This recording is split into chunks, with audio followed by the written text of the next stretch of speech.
suis là. Salut, aujourd'hui encore, je suis là pour vous parler d'un exercice de la chimie organique concernant les alcools. Les alcools, plein d'exercices. Alcool, alcool. D'abord, avant de commencer, n'oubliez pas de vous abonner. Moi, ça me fait du bien ou ça ne vous coûte rien de vous abonner, de liker, de partager et de commenter si nécessaire. On va passer à l'exercice directement. C'est ça. C'est ça le sujet qui se présente à l'écran. C'est un peu loin, mais c'est long, mais bon, ce n'est rien.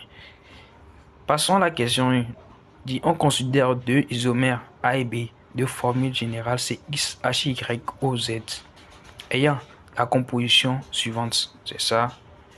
C'est ça. Maintenant, on dit A d'estimer ICY en fonction de Z. Oh, ICY en fonction de Z. On te donne des pourcentages de déterminer ICY. C'est très simple. Donc ça fait 2x sur pourcentage de C égale à Y sur pourcentage de H égale à ça. Donc on peut tirer le X en fonction de Y. C'est très simple. Donc c'est ça. Ça. Et le X en fonction de Z. Donc ça donne quoi? Au total, ça donne X égale à 4Z, Y égale à 8Z. On va pas s'attarder sur ça. B. Trouver leur formule brute sachant que la densité, bon, on connaît la densité inférieure à 2,759. Alors, on sait que la masse molaire égale à quoi? Comme on dit que il est composé, sa formule c'est X, H, Y, Z. La masse molaire égale à quoi? Ça fait 12X plus Y plus Z. Si on remplace les X et Y, donc ça nous donne la masse molaire égale à 12Z. Or, on dit que la densité est inférieure à ça. Donc, on va voir comment calculer la masse molaire connaissant la densité. La densité, donc ça fait quoi? Ça fait masse molaire égale à 29 fois la densité. Donc, on dit la masse molaire égale inférieure à 80 grammes par litre, soit 12Z inférieur à 80. Donc, on trouve Z égale à 1. On a trouvé Z égale à 1. Donc, c'est inférieur. Donc, on a pris 1. Donc, la formule brute égale à C4 H8O. C'est très simple. Passons à la question suivante. C'est ici. Maintenant, ici, on dit quoi? Pour établir la fonction chimique, on veut chercher la fonction chimique de A et B. On est obligé de réaliser des tests suivants. A ne réagit pas avec le DNPH, tandis que le B donne avec elle un précipité jaune. Lorsqu'on verse une solution acide de dichromate de potassium en défaut sur le A et B, le mélange rationnel passe de la couleur orange à la couleur verte. Après extraction des corps organiques A' et B' obtenus, on réalise à nouveau un test à la DNPH. A' donne un précipité jaune, tandis que le B ne donne aucun précipité. Si on utilise un essai de solution de acide de dichromate de potassium, les observations sont les mêmes. Maintenant, on nous demande de donner la fonction chimique de A. On nous a dit au début que le A réagit. Bon, le A ne réagit pas avec le DNPH, donc une réaction positive. Donc, ce qui veut dire que le A n'est ni un aldéhyde ni un cétone. Bon, dans le cours, il faut voir. Sûrement, vous avez fait un tableau concernant les précipités, les réactions, genre.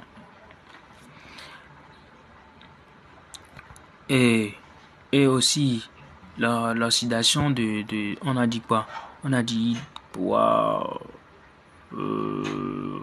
bon, l'oxydation de A en défaut donne un composé A'. Donc, ce qui veut dire que l'oxydation fait l'oxydation ménagère. Oxydation, alcool. Donc, A est un alcool. Maintenant, le A' réagit avec le DNPH, donc ça donne une réaction positive, une coloration jaune. Donc, ce qui veut dire que le A' peut être un aldéhyde ou une cétone.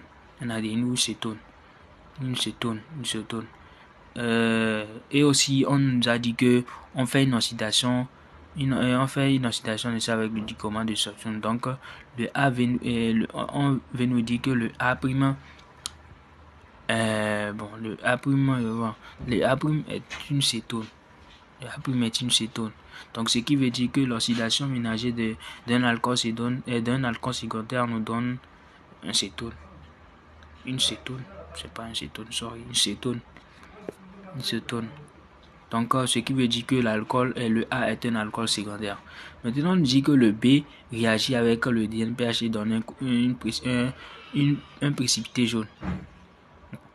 Donc, ce qui veut dire que le B peut être aldéhyde ou cétone. Or, l'oxydation de B donne, bon, en défaut, donne B'.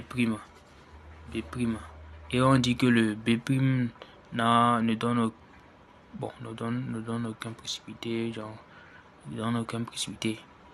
Ouais, ça, ne donne aucun précipité. Ne donne aucun précipité. Donc, notre B est un aldéhyde. Un aldéhyde. Est un aldéhyde. Le B, c'est un aldéhyde. B, c'est un aldéhyde. B, c'est un aldéhyde. Maintenant, on dit que le test B' plus D donne une réaction négative. Donc, on dit que le B', donne que, donc, ce n'est ni un aldéhyde ni cétone. Donc, or, c'est l'oxydation de B qui donne, l'oxydation de l'aldéhyde qui donne, comment on appelle, qui donne le B'. Donc, ce qui veut dire que l'oxydation d'un aldéhyde donne l'acide carboxylique. Bon, c'est ça. Donc, notre B' égal est un acide carboxylique. Donc, ce qu'on nous cherche, au final, on voit que l'alcool, le A est un alcool secondaire et le B est un aldéhyde. Passons à la question de donc A. Peut-être, bon, A peut être obtenu par hydratation du chlorure de butène, de butène. Hydratation, alcène, O, alcool. B peut être obtenu en 3 étapes. La première étape, en présence de la lumière. Le 2-méthylpropane réagit avec le dichlore pour donner un composé IS et du HCl. Donc le dichlore. Bon, ça, mais il faut voir. Chlorure, il faut voir. Chlorure. Maintenant, deuxième étape, le IS réagit sur l'eau. Waouh, ça j'aime ça. Pour donner le Y et du HCl. Waouh. 3. Troisième étape, après une oxydation douce de Y, oxydation douce, donne le produit B. Oxydation douce donne B. On avait trouvé quoi? C'est un aldéhyde. Donc, il faut voir que le Y là, ça cache un alcool là-bas. Maintenant, il identifie IS, YA, B, A' et B'. Maintenant, il donne leur nom de famille. On a dit que A, son A est obtenu par hydratation du chlorobutène. Chlorobutène plus, bon, ça veut dire que alcool et l'eau plus alcène. On a dit ça dans le cours. Ça donne un alcool. Bon, un alcool.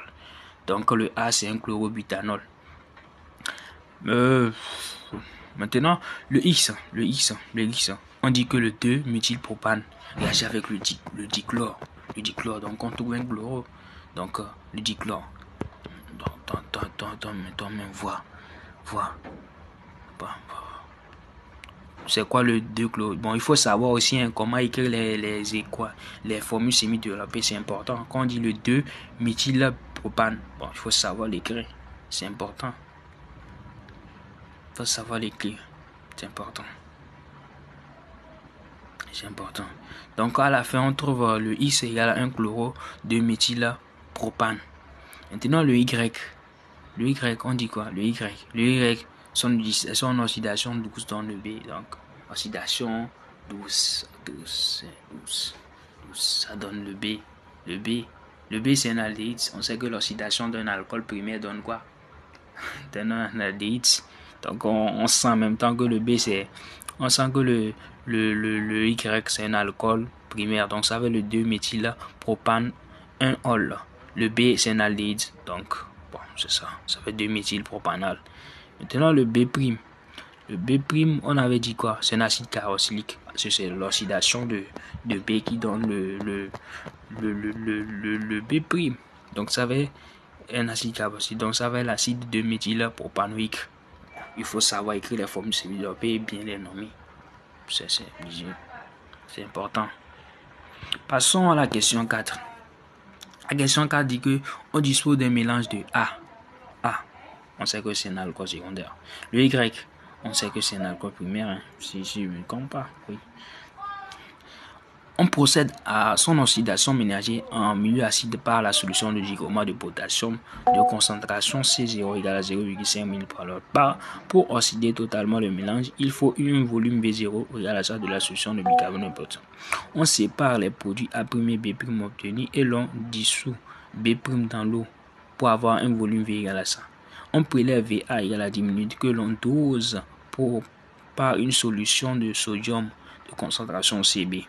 L'équivalence acido-basique est obtenue quand on verse un volume VB. Maintenant, je vais calculer la masse de A et B. L'équivalence acido-basique, ça veut dire que la concentration de l'acide égale à la concentration de la base. Donc, ça va être CAVA égale à CBVB. Donc, il faut savoir ça. C'est important. C'est important. Ici, là. Ok.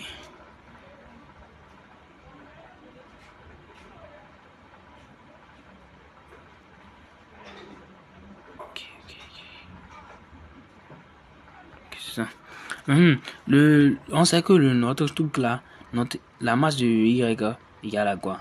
Le Y c'est un acide, bon c'est un alcool. C'est un alcool. Donc ce qui veut dire, bon, que la concentration selon le cours, on voit que la quantité de matière de B' égale à la quantité égale à la concentration CA fois le volume.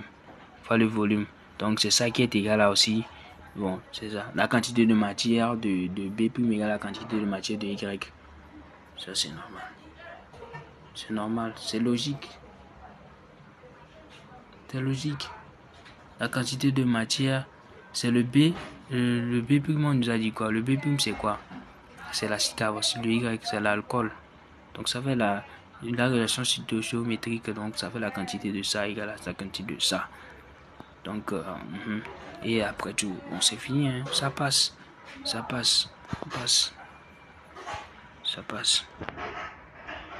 Donc c'est ça. Maintenant passons à la composition, à la masse de A. La masse de A. Bon, pour ça, on a besoin des équations. Équation 1 et 2. Si ça va un peu chauffer, ça va un peu juste chauffer. Donc il faut suivre et comprendre. On voit que la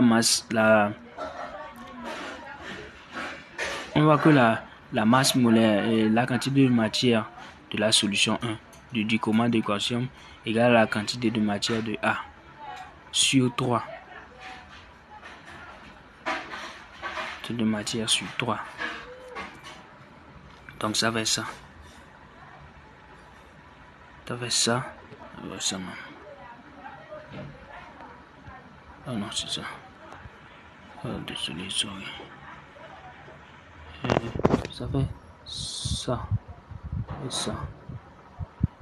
Donc ça fait N01 égale à NA. NA sur 3. Donc c'est ça qui est égal à CV0 égal à ça.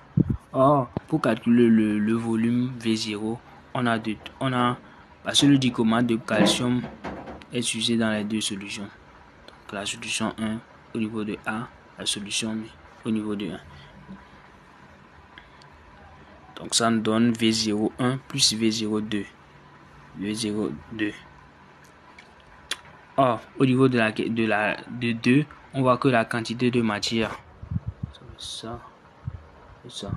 Donc ça va être la quantité de matière de N0 sur 2 égale à la quantité de matière de l'acide sur 3. Donc c'est ça. Donc qu'on remplace. On veut quoi? On cherche quoi? La masse molaire de A. La masse molaire de A. Donc après c'est notre formule ça. Notre formule ça.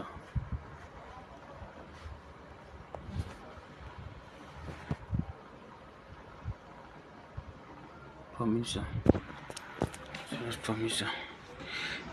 Bon, pour le premier, je pouvais mettre l'équation, bon, mais je n'ai pas voulu parce que on sait que si on veut faire la réaction stéréométrique au niveau de ci, pour trouver ça, pour trouver la concentration de ça, pour trouver la concentration de CaV1. Donc si on voit au niveau de truc, on voit que c'est de la même façon, donc ça se simplifie. Maintenant c'est au niveau de A qu'il y a un petit souci. Si on lit bien le sujet, faut bien lire le sujet et comprendre ça. Et bon, au final c'est ça, hein. On a notre masse de A égale à 2,21,6. Sorry, c'est la fatigue. Bon, nous sommes arrivés à la fin de la vidéo. J'espère que vous avez suivi.